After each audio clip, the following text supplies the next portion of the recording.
Hi, good evening. Welcome to Bedtime Bible Stories. This show is rated A for awesome. Viewer discretion is advised. This is Bible stories for grown folks told by a half retarded prophet named Nikki K the Great. I'm mostly just kidding. Um, anyway, if you're still here after that fucking gruesomely embarrassing joke, press like and then, subscribe because this is about to be a fun ass time. So, take your pills, pack your bowl, get comfy, start chilling, relax, grab your bedtime beverage, your nightly reward for keeping people alive. Cheers. It's hard work. So, now, let's smoke it, drink it, read it. We are on 1 Samuel chapter 15, where we left off. Saul was about to kill his own son Jonathan. And then the people was like, hell no, you won't though, bro. Right? Like, the fuck? No. No. That's not what we do. We're celebrating. So the people saved Jonathan's life for eating the honey. So later, Samuel said to Saul, God sent me to anoint you king over this people. So you gotta listen to me. I'm about to tell you some shit. Listen.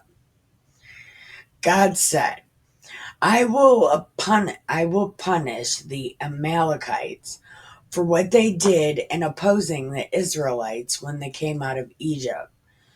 That was like a fucking 1,000 years ago. See, when I read this just a second ago, I was bitching about this too, so people in my house might be tired of hearing about it. But that was a fucking 1,000 years ago. Like, way more than 1,000 years from today. But at this point, when this is being written, it's over 1,000 years.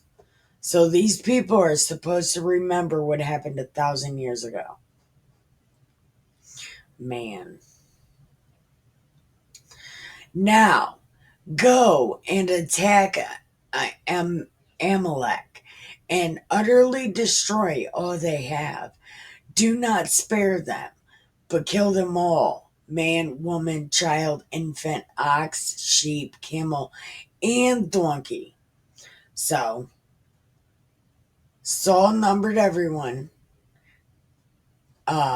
He numbered them in Telaim, 200,000 foot soldiers and 10,000 soldiers of Judah. So there's 200,000 vampires and 10,000 werewolves. So Saul came into the city of the Amalekites, and lay in wait in the valley. Then Saul said to the Kenites, so the Kenites, remember,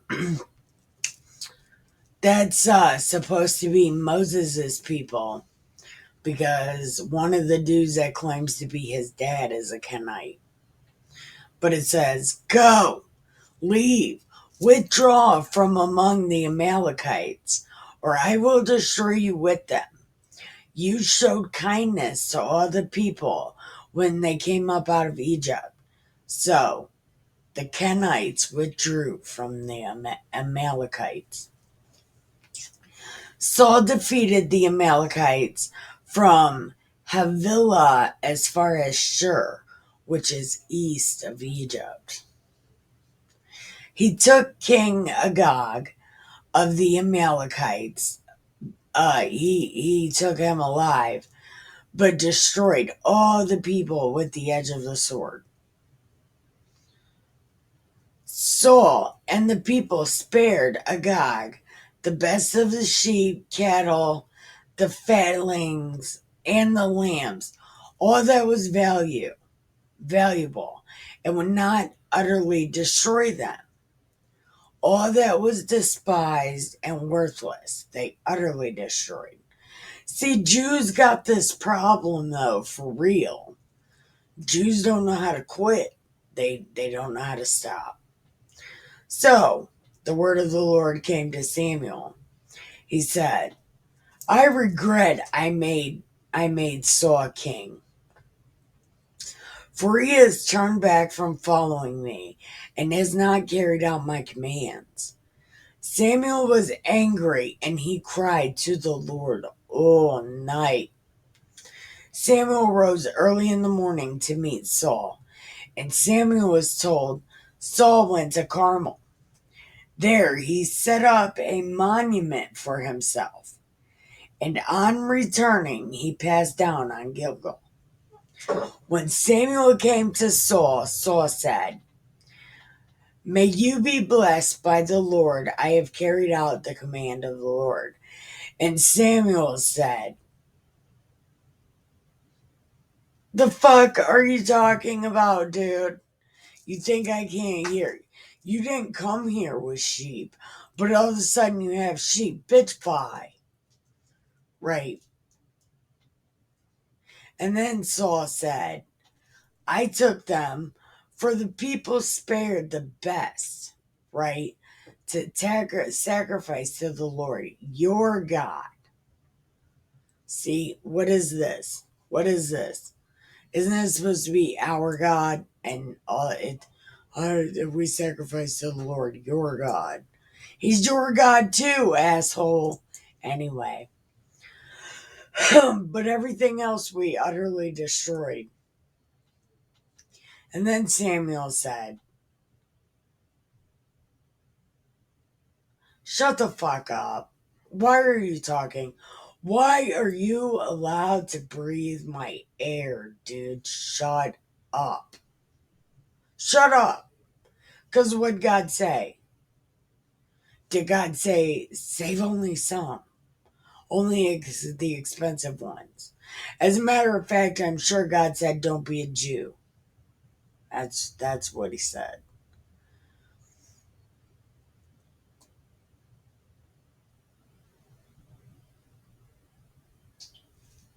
Okay. And then so he's like, I'm gonna tell you what God said.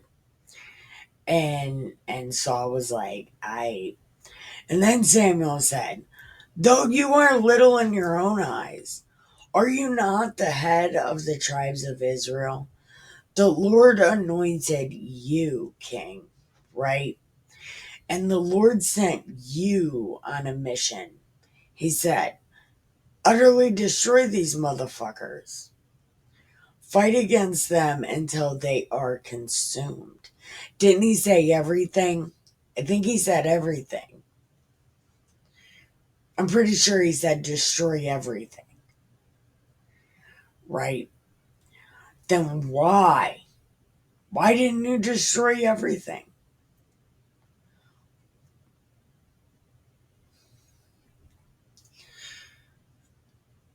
And then Saul said, I did. I went and I brought Agag live and I killed the Amalekites. But from the spoil, the people took it and they was like, yeah, we're Jews, right? And then Samuel said, Has the Lord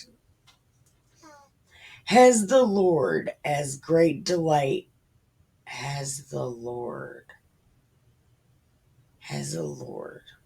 as great delight in burnt offerings. Oh, does the Lord like offerings and sacrificings more than he likes people to listen? Right? He don't fuck around because it's better to not find out.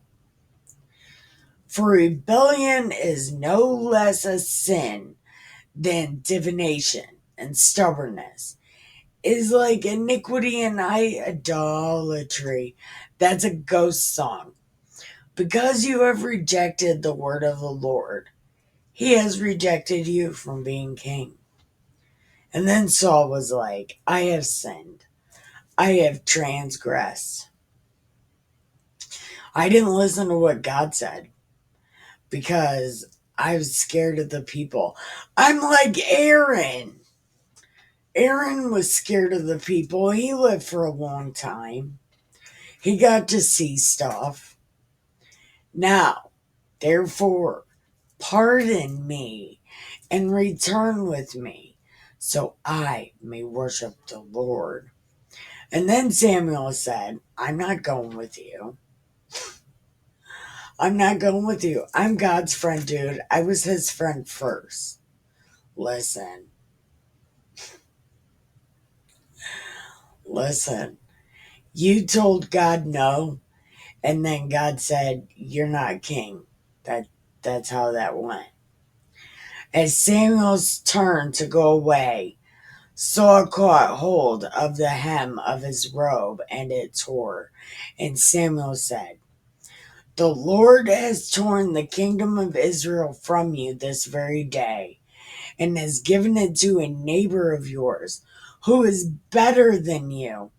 Moreover, the glory of Israel will not recant or change his mind, for he is not a mortal that should change his mind. And I'm learning that the hard way, big guy. Let me tell you, I don't like these people, and I don't understand why you won't change your mind. I don't know why. Then Saul said, I have sinned. Yet honor me now before the elders of my people and before Israel. Return with me so that I may worship the Lord your God. See this, here we go. This guy. So Samuel turned back after Saul, and Saul worshiped the Lord. And then Samuel said, hey, bring me king face, right? I want to see him. And then a God came to him hatingly. He said, surely this is the bitterness of death. And Samuel said, as your sword has made women childless, so your mother shall be childless among women. And Samuel who hewed Agag in pieces before the Lord in Gilgal. So did Samuel's old ass really just dismember this guy? Samuel the badass. Then Samuel went to Ramah, that's his house, and Saul went to his house in Gibeah of Saul. Samuel did not see Saul again until the day of his death, but Samuel grieved over Saul, and the Lord was sorry he made Saul king. Dun, dun, dun. Chapter 16. Man, these people, they make God so sad. Oh, I can't handle it. All right, give me 1 second. Okay. So, we're on chapter 16. Okay, so then the Lord said to Samuel, How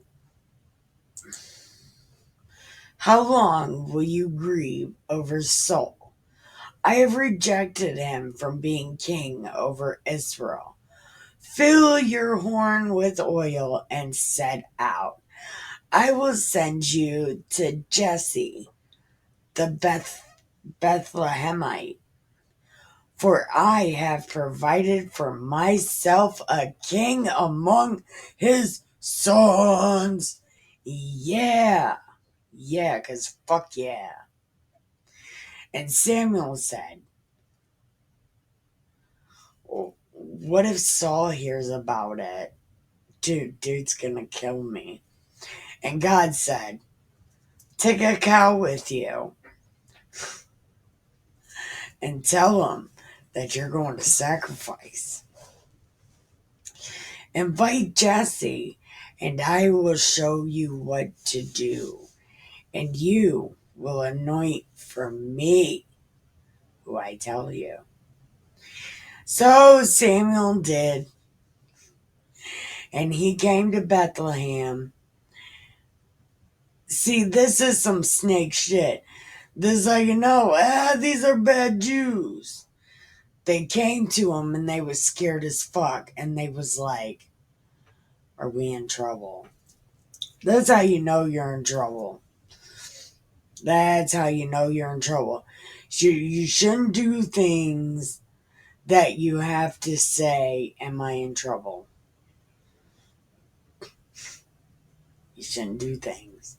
And he was like, nah, I have come to sacrifice. So, sanctify, take a bath. Take a bath and come with me. And he gave Jesse and his sons a bath and invited them to the sacrifice. When they came, he looked on Eliab and thought, surely the Lord has anointed you. But then God was like, nah, not that guy. Nah, not that guy. So, Abinadab was next. And he was like, nah. Then Shamuma. And he was like, nah. So Jesse made 7 of his sons pass before Sam. And Sam was like, where's another one? Don't you got one? And then Jesse's like, well, there's the boy, but he's a boy. He's keeping sheep. And then Samuel was like, what the fuck did I tell you? Did I say only bring me some of them? Because I'm pretty sure I said bring me all your sons, but okay. We're just gonna go with I didn't tell you to bring me all your sons. Go get your fucking son. So, David was ruddy and had beautiful eyes, and he was cute as shit. Yeah, he had the little Jew fro going on. Yeah, and he didn't have brown eyes because brown's not beautiful. I'm just kidding. But brown eyes, really, no. He had to have like something like blue eyes or green eyes. Yeah. And then God said, I want this one. This guy. Haha, I love this guy. So Samuel took the horn of oil and anointed him in the presence of his brothers. And the Spirit of the Lord came mightily upon David from that day forward. Samuel then sent out and went to Ramah. Now, the Spirit of the Lord departed from Saul, and an evil spirit from the Lord tormented him.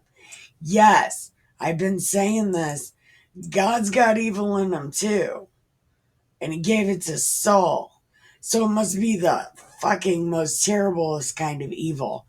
But it never says if the evil goes back up or not. It just says it came and tormented him. It doesn't say it ever left.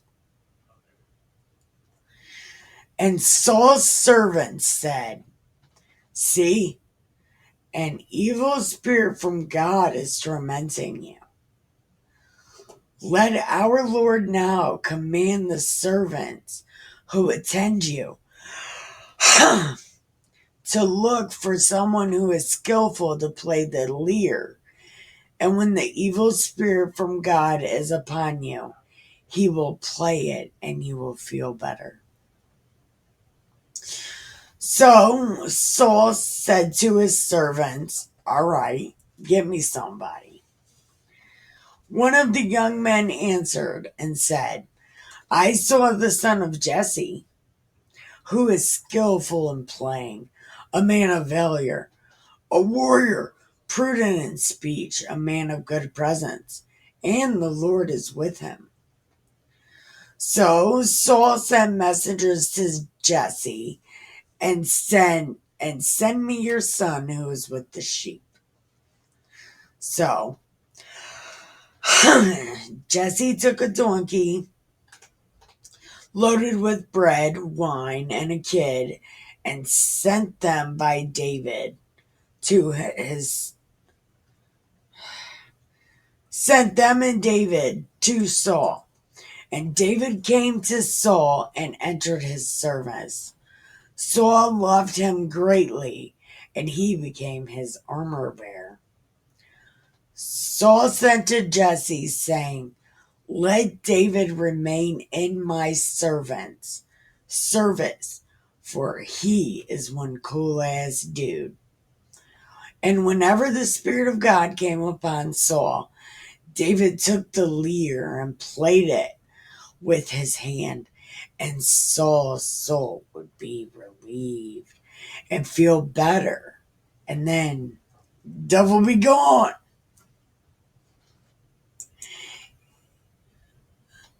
I will be right back. Okay, so 1 Samuel chapter 17. Now,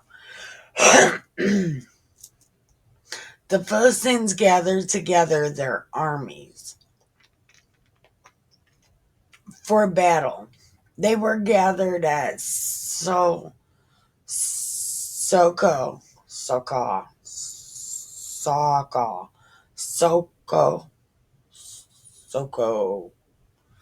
I don't know, which belongs to Judah. And they camped between Soko and Azekah in Ephes Dammim.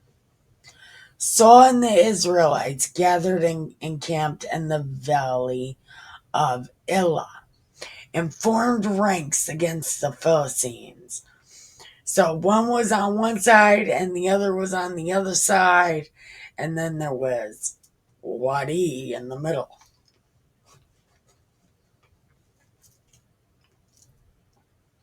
And there came out of the camp of the Philistines a champion named Goliath, whose height was six cubits and a span. So he was really, really, really, really, really fucking tall, taller than Saul.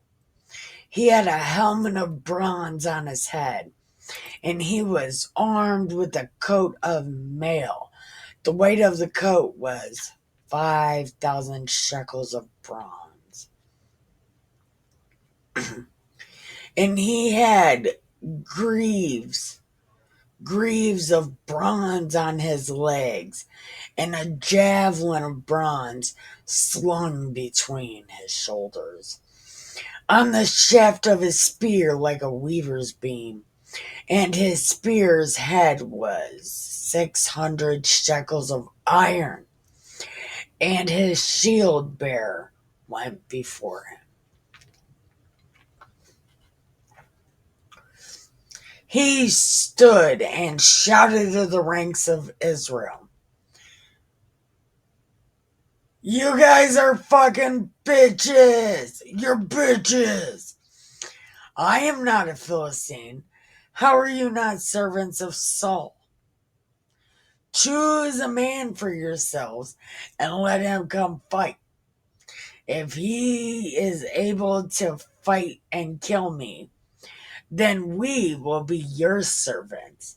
But if I prevail, then you will be our servants." And the Philistines said, "Today I defy the ranks of Israel.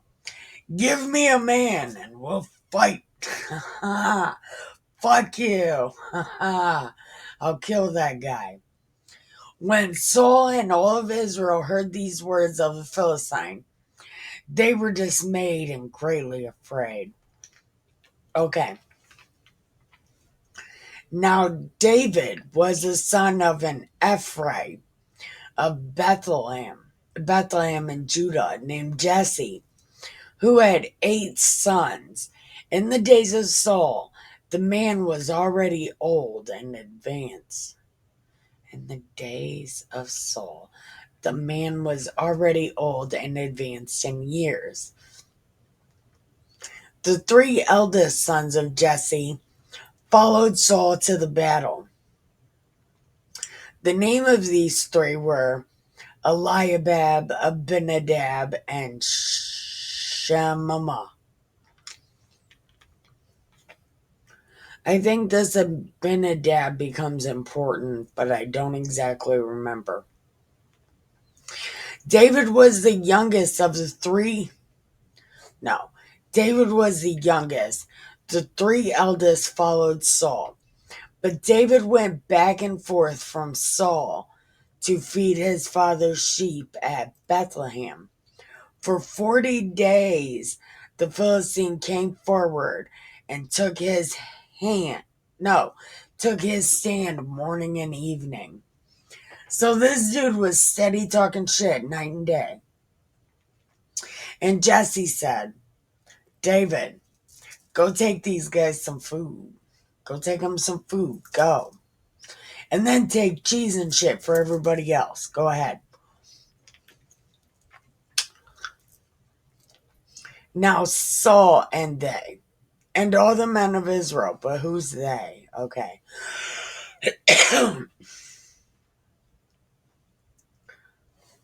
Hold on, this might be typed wrong. Okay. Saul and all the men of Israel were in the valley, and they were fighting with the Philistines. David rose early in the morning. He left the sheep with the keeper and took provisions and went as Jesse had commanded him. He came to the encampment as the army was going forth to the battle, shouting the war cry.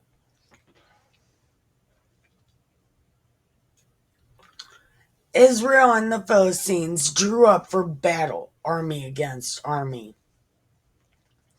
David left everything with the baggage guy and ran to the ranks and went and greeted his brothers. As he talked with them, Goliath was steady fucking talking shit, and David heard him. And all the Israelites, when they saw the man, fled from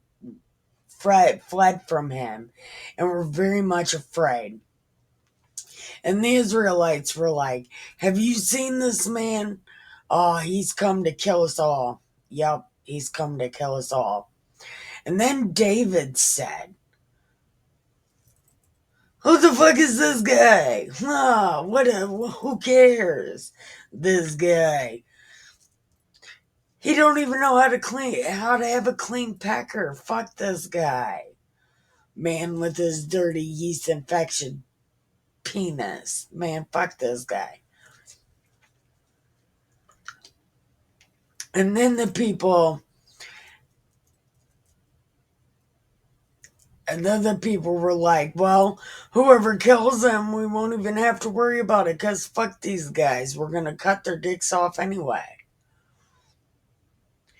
And then Eliab heard David talking shit, and Eliab was like, get the fuck out of here. What are you doing? What are you doing? Get out of here. Get out of here. And David's like, the fuck is you? What if I want to fight? Who are you to stop me? Get the fuck away from me, dude. Go the way.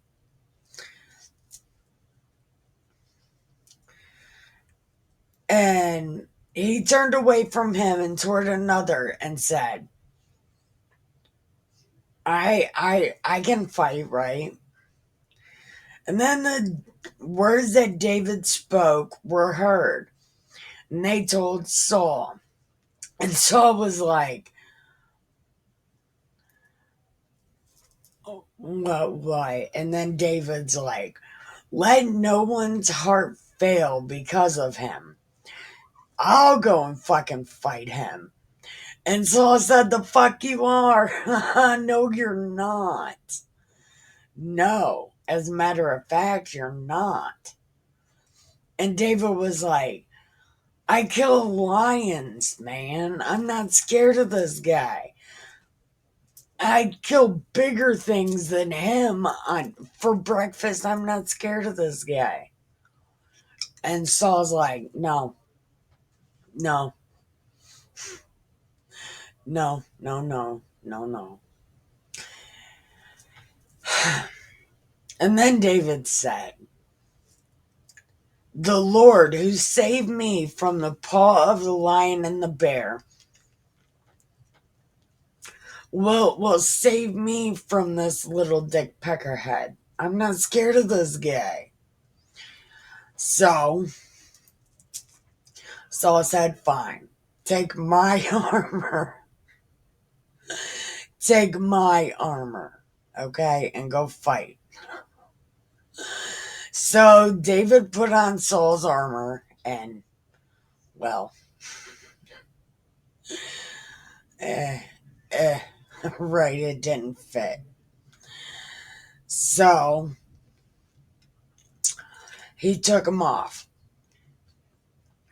So then he took his staff in his hand and he chose 5 stones from the wadi and put them in his shepherd's bag.